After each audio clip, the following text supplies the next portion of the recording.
My family members ఎలా ఉన్నారు? ఈరోజు మిగిలిపోయిన అన్నంతో పులిహోర రైస్ చేస్తున్నానండి.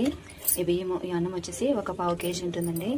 ఈ అన్నానికి ఒక 50 గ్రాముల చింతపండు నానబెట్టుకోవాలండి. ముందుగా ఈ చింతపండు నానడానికి నాకు కాస్త త్వరగా నానడానికి హాట్ వాటర్ అయితే వేసుకుంటున్నానండి.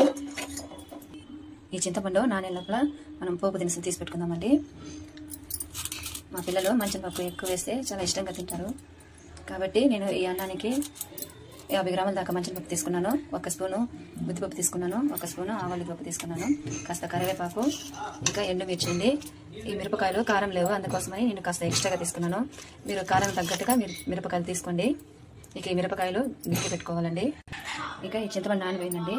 ఈ చింతపండులో నీళ్ళతో అలాగనే పిసికితే చింతపండు చాలా జారుగా వస్తుందండి. కాబట్టి అన్ని నీళ్ళు పెట్టకుండా ఈ అన్నానికి అంత చిక్కగా నీళ్ళగా ఉండకూడదండి, కాస్త చిక్కగా ఉండాలి చింతపండు.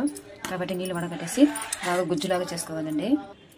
ఈ అన్నము ఈ గిన్నెలో కలిపి చాలు కాబట్టి నేను ఈ పాత్రలకు మార్చుకున్నానండి.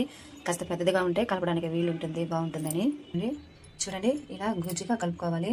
ఇక ఈ చింతపండుని కాస్త తీసుకొని ఇలా కాస్త కొద్దిగా పిండుకోవాలండి. చూడండి, ఇలా మొత్తం చింతపండు గుజ్జు ఇందులో వేసుకోవాలి. ఇక గుజ్జు వేసుకున్న తర్వాత నేనైతే ఒక 1/2 స్పూన్ పసుపు వేసుకుంటున్నానండి. ఈ అన్నానికి పసుపు కాస్త ఎక్కువగా ఉంటేనే బాగుంటుంది. ఇక 1/2 స్పూన్ సాల్ట్ వేసుకున్నానండి. మీరు అన్నానికి తగ్గట్టుగా వేసుకోండి సాల్ట్. ఇక ఈ మిశ్రమం అంతా అన్నంలో కలిసేట్టుగా బాగా కలిపేసుకోవాలి. చూడండి, ఇలా మొత్తం కలిపేసుకోవాలి బాగా. ఇక బాణలి స్టవ్ పైన పెట్టి అన్నానికి తగ్గట్టుగా ఆయిల్ వేసుకోండి. 2 స్పూన్లో 3 స్పూన్లో ఆయిల్ వేసుకోండి. ఆయిల్ కాగాక ఆవాలు పెట్టేసుకోవాలి. తర్వాత కరివేపాకు తీసుకోవాలి. తర్వాత ఈ పోపు దినుసులన్నీ అందులో వేసేసుకోవాలి. మిరపకాయతో పాటు వేసేసుకోండి. బాగా వేగి పట్టుకొచ్చిన ఈ పప్పులు కాస్త బ్రౌన్గా వేగిన తర్వాత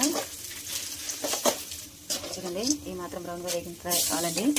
ఇందులో 1 గంట నీళ్ళు వేయించండి. తర్వాత మొత్తం అన్నం వేసేసుకోవచ్చు. ఇవన్నీ బాగా కలపాలండి. మొత్తం కలపాలి. బాగా ఉండలేదనే ఉంటే దాన్ని బాగా నలిపేసి కలబెట్టుకోండి. ఒక్కొక్కసారి అలా వదిలేసి మళ్ళీ కలబెట్టండి. హై ఫ్లేమ్లో పెట్టేసుకోండి, పర్లేదు. కానీ అప్పుడప్పుడు కలుపుతూ ఉండండి. సాల్ట్ చాలకపోతే మళ్ళీ వేసి కలుపుకోండి. నాకైతే చాలేదని వేసుకున్నాను. మీకు చాలకపోతే సరిపోతే వేయాల్సిన అవసరం లేదు. ఇంకా మళ్ళీ బాగా కలుపుకోవాలండి.